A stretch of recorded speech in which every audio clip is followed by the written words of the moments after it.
So years of learning how to make a game in Unreal, I finally spent 1 year of actually learning the engine and working with it and expanding upon it, and I'm able to finally say I have a prototype of a game of my own, and I would like to show you guys. So here's Isekai.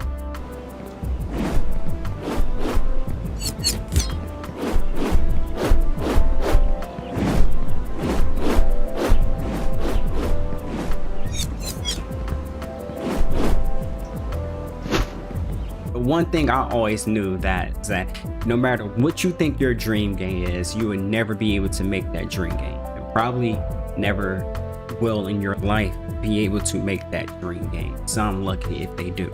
I try to look at the main things that I need for my game, something that's going to be beneficial on that triangle skill, not the Triforce, but a triangle.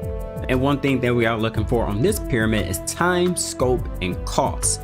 And basically all of this have to balance out. If you have a perfect triangle, that means game development is going perfectly, there's no issues. Maybe there's some minor issues, but your triangle will never be perfect. It will always be lopsided in some aspect of it, and it may adjust during the development of the game. But you want to make sure that whatever that you are investing in the game cost wise, that's equaling out to the time that you are putting into the game. And also that has to influence the scope of your game. So you don't want to make sure you're doing something too, grand luxurious, because that would drive up your cost and the time that it's going to cost to make it. And so with mine, one thing I know I have to do is scale down the ideal of it, just to get the very basics. And to start off, well, the best thing that I can think of is doing something like a bloody palace mode, because I can focus on the combat and nailing the combat, getting that fun to play, just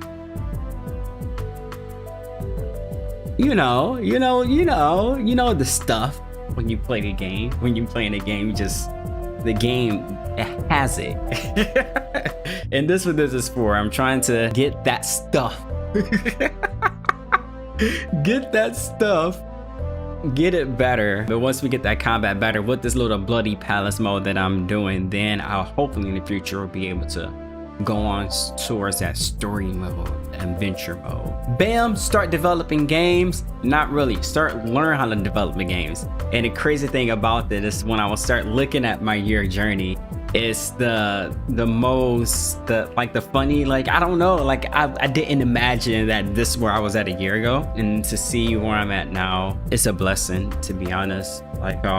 So I'm just gonna go ahead and start playing through some of my videos right now of what I had. So this right here is one of the first ones that I did. This was on May 31st of last year, and so right here, I don't even really know what I was going for. I was just building stuff, so I'm just following a crap ton of tutorials, learning what's in the engine, what I can do, because this is around the time when I start looking at stuff like Final Fantasy VII, and I'm starting to see what they have in the engine, what they are able to do with Unreal, and that start to push me of what I think or what I know that's capable and I can do if I try to at least apply, or somewhat I can do. And all I have was this little locomotion system and these animations linked together with a state system that I made, and that was to March 31st. And the next video we have June 3rd. So this is around the time when I learned how to do the whole inventory system. We see this all the time. We see this all the time when it comes to people just learning Unreal. We get this inventory system. I did that. The whole equipment system is all. I was also playing Breath of the Wild at this time last year. I was wanting to build something out like Breath of the Wild until I found out, no, DJ, we gotta stop. This is doing way too much here. So right here I have of course magic. This little magic meter down here. That's my health bar. That's my XP. And so as I'm leveling up, I have this little upgrade tree that you can buy. I may get something different than this, or learn how to do something different, like Unreal has this ability system now. This was September of this year, and so it was this video, September 16th I remember. So this is something that I made. I was trying to built that open world of, because just doing something different, I was stuck. That's why I start building that. It's pretty much it. Same system, the same health bar. Or I put the bar at the bottom right here to follow the player. Then I have the sprint bar working like Breath of the Wild. Shows up on the side, and but only when you start sprinting. That was it from there. Let's see, I think I had something else inside of here. Yep, and this is a little bit of like how I had the combat when you lock on, and in Devil May Cry, when you lock on, it automatically locks on to a character with his ranged weapon, whatever your equipped range weapon is, which is pretty dope. I actually had my game set up like that at first, then I end up changing it to what I have now. Oh, this is how, like, hey, look at this, look at that. This is how I used to look like. So this was January 12th of this year. This is the prototype that I built. Oh my gosh, it doesn't even feel like it's the same framework. It's changed so much from how I handle melee attacks to how I handle like my commands and the whole state machine. But this is like the first iteration of the Bloody Palace, so I can get like that ideal out to see if I can get it to work and send it over to my friends and some people I know. They gave me some critiques about it, so I was able to switch weapons. I'm gonna bring this back because I like this, because I still have this integrated. I just disabled it. I'm gonna switch weapons, but I was trying to get the switch between like 4 different weapons like Dante, but I think 2 different weapons may do. This is January 15th. My friend gave me some feedback. He was like, maybe turn on the flashiness like with the trails and everything. And so now I got some different trails and everything's a little bit more subtle. And all of that got me to where I am with the game right now, which I think is pretty dope, especially when I look back at when I started at now, and then I look at currently where I started at, where I'm at right now.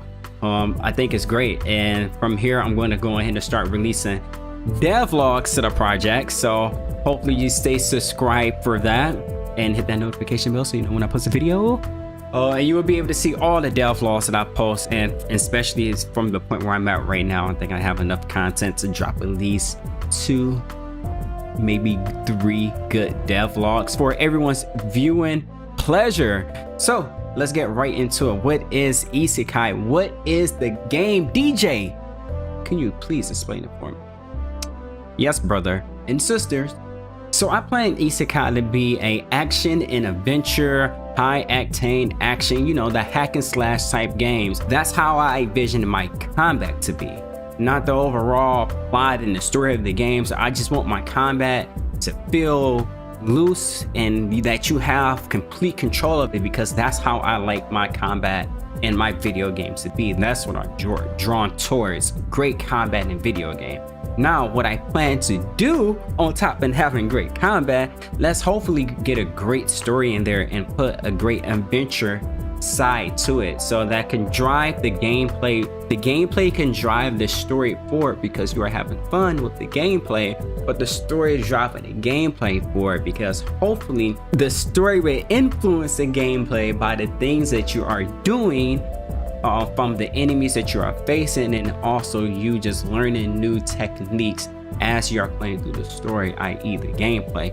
But that's only from a story perspective. What are you going to do right now, Deejay? Because that's future, that's long run. We're going to take years before we get there. But what can I do right now to make sure that the people who are watching this video and the people who want to play this game as soon as possible, or even just try to demo, that's literally out right now, link in the description. But what is your vision for the game right now? Like I said, demo has been released right now, so you can go ahead and play that. But from this demo right here, what I would like to do is every month I would like to send out an update to this demo. So I'm gonna keep updating this demo. Just think of it like a live service game. You would never play the original Fortnite that I played before they shut down Paragon. That Fortnite, because it's so different and they made so many changes throughout the lifespan of the game. That's how I like to envision my development for this game, and I would do that first by releasing the demo that you can play right now on my itch.io. Over time, I have a roadmap that I have right here on the screen to let you know all my different milestones that I would like to hit for this game, including future milestones and where I plan to go into the future. And hopefully by the time I hit that, we will be able to update this. And so I would like this game to be a battle, a bloody palace mode. And so what I plan to do with these updates is built on that. And so I would like to hopefully down the road build out a hub world that you'll be able to walk around in, kind of like Crash Bandicoot and the Mario 64 Spiral, just the old classic hub worlds when it's just a gateway to get to the level to play. But inside of that gateway, hopefully there will be things for you to do and discover, just like Mario 64.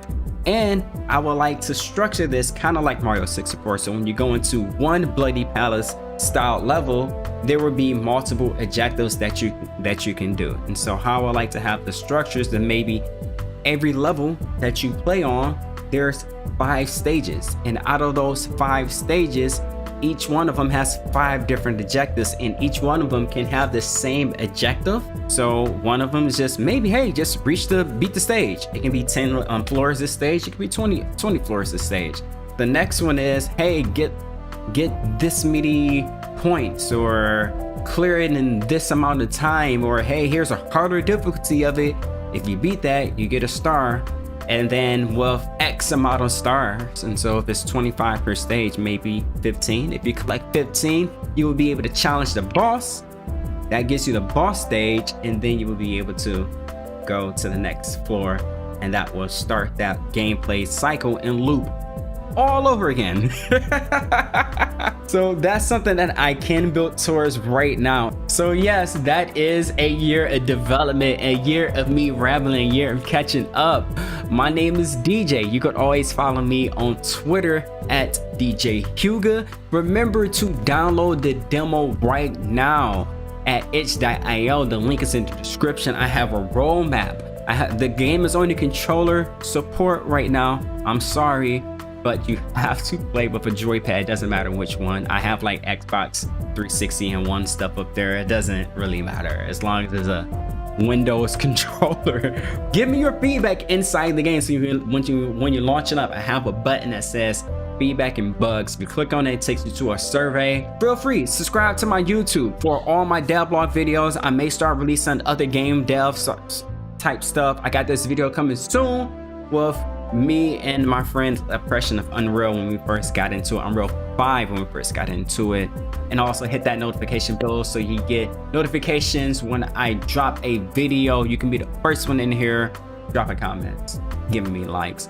Join my Discord server, link in the description below, or to the left or to the right or above it, depending on what year you are watching this on in YouTube. Because remember, like back in the day, it was to our left and that was below us. Join the Discord server. Hopefully you give me feedback inside the server, and that's it. Enough housekeeping, enough everything. Until the next time, enjoy your days, people. And if you're having a bad day, until next time, remember, just like All Might, I am here.